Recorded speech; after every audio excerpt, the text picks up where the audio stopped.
Hello dear friend, स्वागत आहे तुमचं पुन्हा एकदा आपल्या यूट्यूब चॅनलवर. आपण राजकीय घडामोडी संक्षिप्त आणि डिटेलमध्ये बघितल्या, त्यानंतर आर्थिक घडामोडी बघितल्या आपण संक्षिप्त आणि डिटेलमध्ये, त्यानंतर आपण अहवाल आणि निर्देशांक पण बघितले. जर याआधी जे तुम्ही व्हिडिओ बघितले नसेल तर आपल्या यूट्यूब चॅनलच्या प्लेलिस्टमध्ये सिम्प्लिफाईड इयरबुक 2024 सर्च केल्यानंतर तुम्हाला प्लेलिस्ट ओव्हरऑल तुम्हाला सर्व मिळणार आहे, तर ते तुम्ही बघा.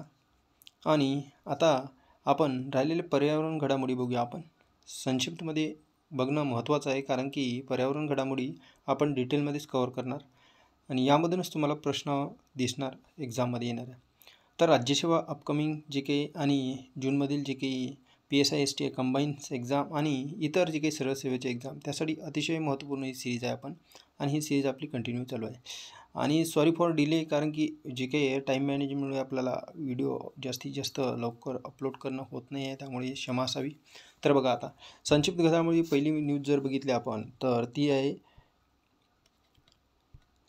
ग्रीन वॉयज 2050 म्हणजेच 2050.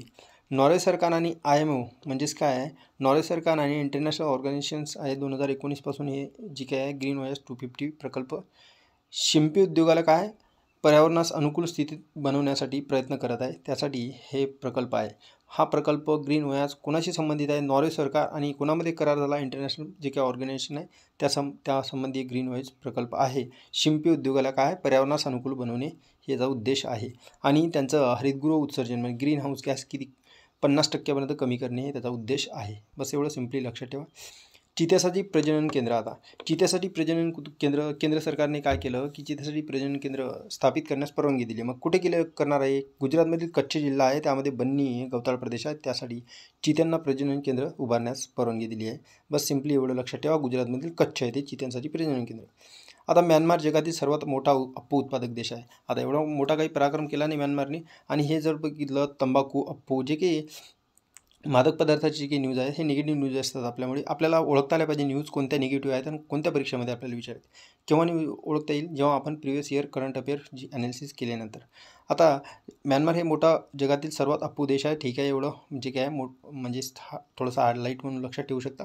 आणि त्याने कुणाला मागे टाकले? अफगाणिस्तानला मागे टाकलेले नाही. ठीक आहे, ते त्यांच्यासाठी न्यूज गरजेची. बघा, आता आहे जे काही पहिले फळांचे गाव. आता हे मोस्ट इम्पॉर्टंट आहेत. छोटे छोटे न्यूज हे आपल्याला आवश्यक आता परीक्षेमध्ये सरळ विचारले जाते. सातारा जिल्ह्यातील जे काय धुमाळवाडी जे काय आहे कृषी विभाग, या कृषी विभागाच्या वतीने राज्यातील पहिले फळांचे गाव म्हणून घोषित करण्यात आले. काय कुठे आहे? मग ते सातारा जिल्ह्यातील आहे पहिले फळांचे गाव. कोणते गाव आहे? मग जे काही धुमाळवाडी आहे, धुमाळवाडी सातारा जिल्ह्यातील धुमाळवाडी आहे. कृषी जे काय आहे या गावात 19 विविध प्रकारचे फळबाग लागवड केलेल्या शेतकऱ्यांनी, म्हणून ते सातारा जिल्ह्यातील धुमाळवाडी हे पहिले फळांचे गाव घोषित करण्यात आले आहे. ठीक आहे. त्यानंतर पुढे पहिले पुस्तकाचे गाव म्हणून भिलार हे तालुका महाबळेश्वर सातारा जिल्ह्यामध्ये. आणि त्यानंतर पहिले मधाचे गाव जर बघितलं तर मांगर हे तालुका महाबळेश्वर सातारा जिल्ह्यामध्ये. आता पहिले पुस्तकाचे गाव भिलार जे काही साताऱ्यामध्ये आहे, आणि मधाचे गाव पण मांगर जे काय आहे साताऱ्यामध्येच आहे.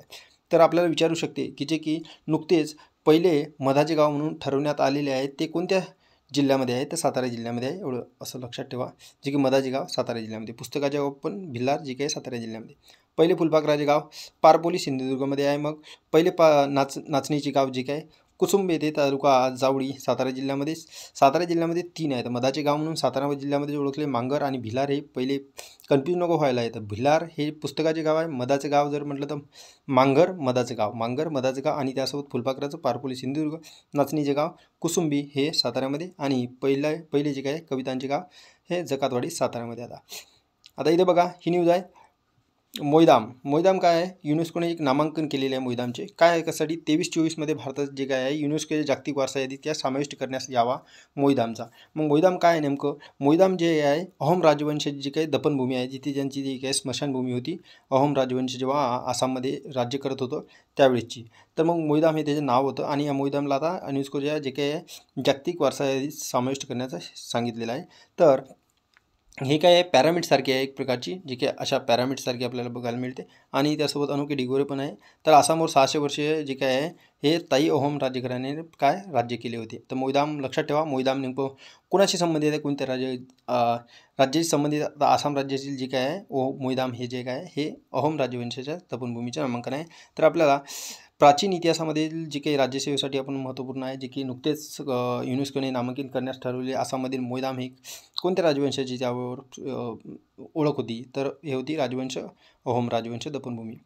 तर सर्वाधिक दरडोई उत्पन्न जे काही सर्वाधिक कार्बन उत्सर्जन जे काय आहे, ग्लोबल कार्बन प्रोजेक्ट आंतरराष्ट्रीय शास्त्रज्ञांच्या गटाने काय केलं की या अहवालामध्ये 2022मध्ये भारतातील दरडोई कार्बन डायऑक्साईड उत्सर्जन जे आहे हे 5%हून 2 टनापर्यंत होईल अशी वाढ सांगितलेली आहे. पण आता महत्त्वपूर्ण काय आहे की आपल्याला सर्वाधिक जे काय आहे आपल्या बाबतीत न ठेवता आपण दुसऱ्या देशाच्या बाबतीत आपल्याला न्यूज आवश्यक आहे. सर्वाधिक दरडोई कार्बन डायऑक्साईड उत्सर्जन जर बघितलं आपण तर कोण करतो, तर अमेरिका 1 नंबरवर, दुसरा रशिया ठेवा लक्षात, तिसरं जपान. बाकी नंतर ठेवल्याने तरी चालते तुम्हाला, पण अमेरिका पहिला कार्बन डायऑक्साईडचे उतरण्याच्या बाबतीत, उत्सर्जनाच्या बाबतीत, आणि त्यानंतर रशिया, आणि त्यासोबत जवळपास जपान. पुढील न्यूज बघूया आपण. पुढील न्यूज जी काय आहे हे अतिशय महत्त्वपूर्ण न्यूज आहे आणि तुम्हाला तुमच्या लवकरात लवकर कवर होईल. आणि आता इथे बघा, जागतिक हवामान संघटनेचा अहवाल आलेला आहे. जागतिक हवामान संघटना कशा पद्धतीने एअर क्वालिटी आहे आपली इतकी, तर ते पण. तर 11-20मध्ये जे काही दशक आहे इतिहासातील आत्तापर्यंत सर्वात उष्ण दशक होते. कोणते? 11 आणि 20चे दशक इतिहासातील आत्तापर्यंत सर्वात उष्ण दशक होते. आणि मग त्यामुळे अत्यंत मृत्युमुखी पडणाऱ्यांची संख्या सर्वात कमी होती जे काय आहे. कधी? 11 आणि 20चे दशक. पण उष्ण होते, पण तरी पण अत्यधिक जे काही आहे घटनामुळे जे काही मृत्युमुखी पडलेली संख्या कमी होती, असे जागतिक हवामान संघटनेच्या अहवालामध्ये म्हटलेले आहे. पण 2023चे जागतिक हवामान सांगितलेलं आहे की 11 आणि 20 हे काय प्रवेगाचे दशक म्हणून अहवाल जाहीर केलेला आहे. बघा, जे काही नुकतेच जागतिक हवामान संघटनेने 2023मध्ये जागतिक हवामान अंदाज जे काही जाहीर केला 11-20 याला प्रवेगाचे दशक म्हणून जाहीर केलेले आहे. एवढं लक्षात ठेवा, बाकी लक्षात ठेवलं नाही तरी चालेल. आता बघा, माउंट एटना सिम्पली लक्षात ठेवा. माउंट एटना ज्वालामुखी, जागृत ज्वालामुखी इटलीमध्ये आहे, सिसिली बेटावर आहे आणि हे उद्रेक झालेला आहे असं म्हटलेलं आहे. हे काय वारंवार काही न्यूज नवीन आहे, वर्षानुवर्षी उद्रेक होत राहतो. जागृत ज्वालामुखी आहे. फक्त एवढं लक्षात ठेवा की कोणत्या देशामध्ये आहे? इटलीमध्ये आहे, सिसिली बेटावर. आणि याची उंची जवळपास जर बघितलं 3357 मीटर. Hornbill festival. आता हॉर्नबिल फेस्टिवल जर बघितलं आपण तर फेस्टिवलची जर बघितलं तर 24वी आवृत्ती होती. कुठे झाली होती? हॉर्नबिल फेस्टिवल कशा संबंधित? नागालँड राज्यामध्ये सर्वात महत्त्वपूर्ण जर बघितलं तर 1 ते 10 डिसेंबरच्या दरम्यान हे 2023मध्ये 1 ते 10 डिसेंबरच्या दरम्यान पार पडला जातो. ही नागालँडचा महत्त्वपूर्ण जे काय आहे फेस्टिवल आहे. आणि या फेस्टिवलमध्ये जर बघितलं तर ही 24वी आवृत्ती होती याची. आणि या फेस्टिवलमध्ये कुणाला सहभागी देश म्हणून सांगण्यात आलेले होते? बघा, तर आसामसोबत जर बघितलं तर एक आसाम राज्य पण सहभागी झालं होतं त्यामध्ये. आणि अमेरिका, जर्मनी आणि कोलंबिया हे 3 देश जर बघितले या फेस्टिवलमध्ये सहभागी देश म्हणून सांगितले होते. तर अमेरिका, जर्मनी आणि कोलंबिया हे महत्त्वपूर्ण आहे. तर हॉर्नबिल फेस्टिवल यामुळे महत्त्वपूर्ण ठरतो आपल्याला. आता गजरात सुरक्षा तंत्रज्ञान हे जे काही रेल्वे रुळावर हत्तीचे काय अपघात होतात त्यामुळे गजरात सुरक्षा हे आर्टिफिशियल जे काही तंत्रज्ञान अल्गोरिदमसाठी सांगितलेलं आहे. गजरात सुरक्षा कशा संबंधित? आपली जी काही हत्ती रेल्वे रुळावर अडचण येतात, हत्ती रूळ क्रॉस करताना त्यांची काय ॲक्सिडेंट होतात त्यामुळे. उत्तर प्रदेशला पुरस्कार मिळाला आहे. कशाच्या बाबतीत मिळाला आहे? जे काही जागतिक मत्स्य व्यवसाय दिनानिमित्त 21 नोव्हेंबरला अहमदाबादमध्ये गुजरातमध्ये जागतिक मत्स्यपालन परिषद भरली होती. त्या परिषदेमध्ये उत्कृष्ट आंतरदेशीय मत्स्यपालन पुरस्काराने उत्तर प्रदेशला ठीक आहे सन्मानित करण्यात आले आहे. एवढी काही महत्त्वाची नाही आहे, पण लक्षात असू द्या. सर्वात मोठे हिमनग. आता मग सर्वात मोठे हिमनग नेमकं जर बघितलं हे आईसबर्ग म्हणून ओळखलं जाते. तर याचं नाव जर बघितलं आपण तर सर्वात मोठा हिमनगापैकी एक असलेला A23 हिमनग जर बघितलं तर हे आईसबर्ग आहे. कुठे आहे? मग अंटार्क्टिक महासागरामध्ये आहे. याचं सरकण्याची सुरुवात झालेली आहे असं म्हटलेलं आहे त्यांनी. ओके, तर हे जे काही 1986मध्ये थोडासा तो फिल्चर आईस शेल्फपासून तो वेगवेगळा झाला असं म्हटलेलं आहे. तर कुठे आहे? अंटार्क्टिक खंडामध्ये, अंटार्क्टिक महासागरामध्ये आपल्याला बघायला मिळते सर्वात मोठा हिमनग. त्याचं नाव आहे A23. आता युनायटेड नेशन म्हणजेच वर्ल्ड ट्रेड ऑर्गनायझेशन केस स्टडीज यादी. आता जर बघितलं UNWTO केस स्टडीज यादी.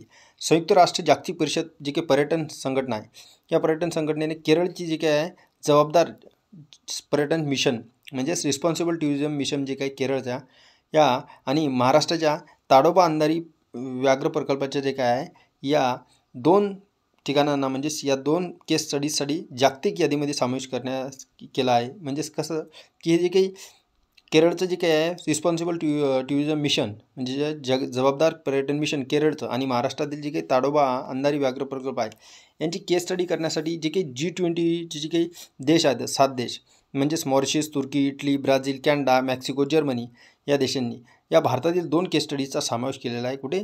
आपल्या संयुक्त राष्ट्र जागतिक पर्यटन संघटनेने सांगितलेलं आहे की केस स्टडीसाठी हे 2 ठिकाण भारतातील आहेत. केरळमधील जबाबदार पर्यटन मिशन आणि महाराष्ट्रातील ताडोबा अंधारी व्याघ्र प्रकल्प. तर तुम्हाला विचारू शकते की G20मधील जे काही 7 देश आहे, या 7 देशांनी भारतातील 2 केस स्टडीजचा समावेश केलेला आहे. तर त्या case studies responsible tourism mission Kerala आणि ताडोबा अंधारी व्याघ्र प्रकल्प महाराष्ट्र. 2017मध्ये केरळ आरटी मिशन सुरू झाले होते. हे महत्त्वाचं आहे, लक्षात ठेवा. IISR चंद्रा काय आहे? मग केरळमधील कोझिकोड स्थित जे काय आहे मसाला संस्था आहे. कोणी? IISR. या मसाला संस्थेने काय केलं, जी काही काळी मिरची आहे, काळी मिरचीची ब्लॅक पेपर याची नवीन जात विकसित केली आहे. तिचं नाव ठेवलेलं आहे IISR चंद्रा. ठीक आहे, म्हणजे त्या कंपनीच्या याच्यावर नाव ठेवलेलं आहे. नवीन काळी मिरचीची जात आहे IISR. तुम्हाला विचारू शकते की पेपरमध्ये नुकतीच आपल्याला म्हणजेच करंटमध्ये जर असलेली जी काही IISR चंद्रा हे कशाची जात आहे? ते काळी मिरचीची जात आहे. साईट स्थायी समितीची बैठक झालेली आहे. साईट स्थायी समिती म्हणजेच काय? वन्य प्राणी आणि वनस्पती जे काय आहे लुप्तप्राय होत आहे, त्यासाठी साईट जे काय आहे, या साईट्स आंतरराष्ट्रीय व्यापारावरील जे अधिवेशन आहे त्यामध्ये साईटची जी काही स्थायी समिती आहे, जी 77वी बैठक झालेली आहे साईटची. यामध्ये त्यांनी म्हटलेलं आहे की स्वित्झर्लंडमधील जी काही जिनिव्हा आहे ते पार पडलेली आहे, पण या समितीने महत्त्वपूर्ण व्यापार जे काय आहे RST म्हणजेच जी काही प्रक्रिया आहे पुनर्विकनातून लाल चंदन जे आहे ना, रेड सँडर, याला काय काढून टाकण्याचा निर्णय घेतलेला आहे.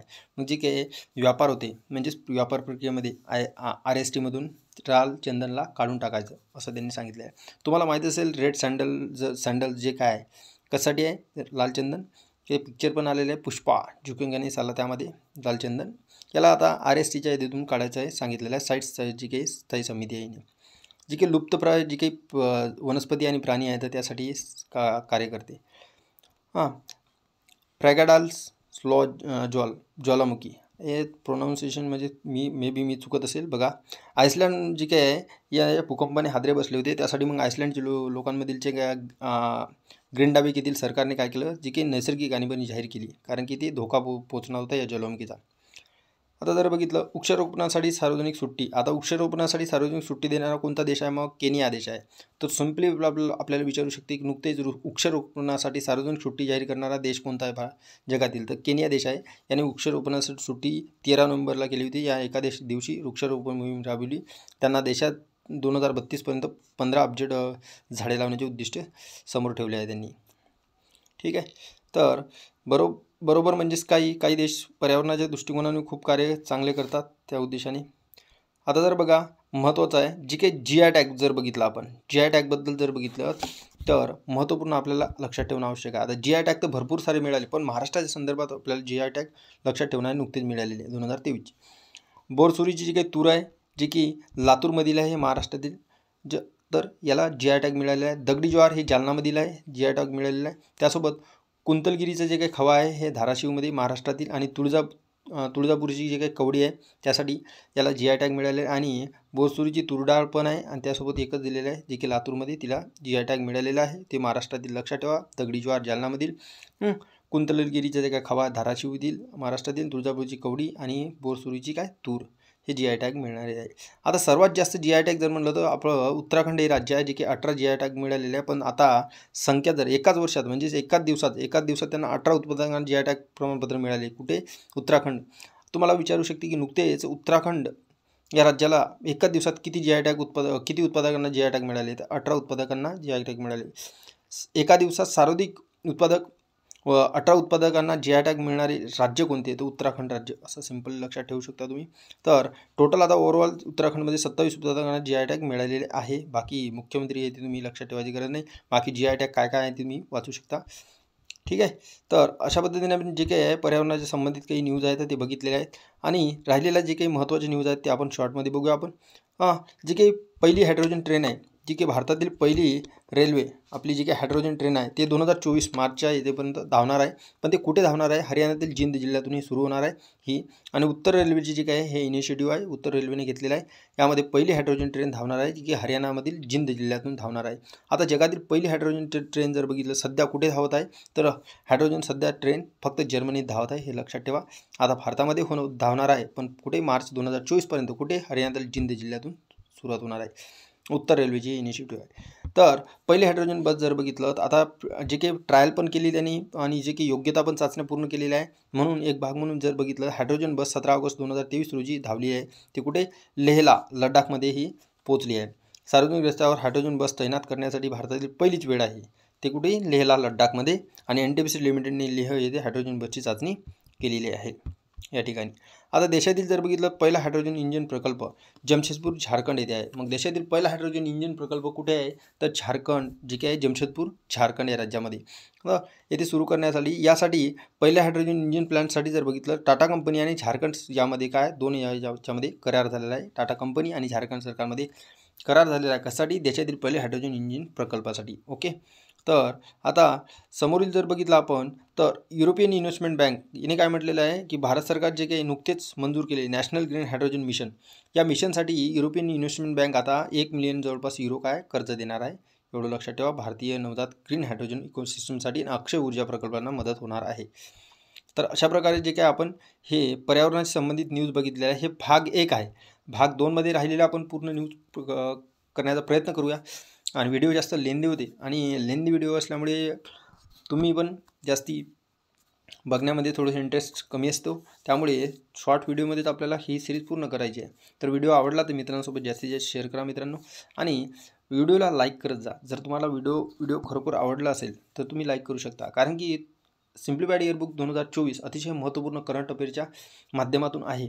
आणि या बुकला जर तुम्ही फॉलो केलं तर करंट अफेअरसाठी इतरत्र काहीच वाचायची गरज पडणार नाही. आणि जर तुमच्याजवळ ही बुक नसेल तर तुम्ही हे व्हिडिओ सिरीज पूर्णतः प्लेलिस्टमध्ये जाऊन सिक्वेन्सनुसार फॉलो करा. तुम्हाला करंट अफेअर इतरत्र वाचायची गरज पडणार नाही. व्हिडिओ पॉज करा. काही पॉईंट असतात करंट अफेअर जी की न्यूज आहे त्या न्यूजमधून आपण परीक्षेच्या दृष्टीकोनातून पॉईंट काढतो. ते पॉईंट तुम्ही एका छोट्या नोटबुकवर तुम्ही नोट जरी केले तर तुम्हाला पुन्हा व्हिडिओ पाहायची गरज पडणार नाही. आणि प्लेलिस्टमध्ये ऑफलाईनमध्येच व्हिडिओ सेव्ह केला तरी चालेल. किंवा आणि रिवाईज करण्यासाठी तुम्ही 2x प्लेसवर जे काही स्टार्ट करून तुम्ही बघू शकता फास्टमध्ये. तर बघा. तर नेक्स्ट व्हिडिओ आपण लवकरच अपलोड करू. Thanks for watching this video.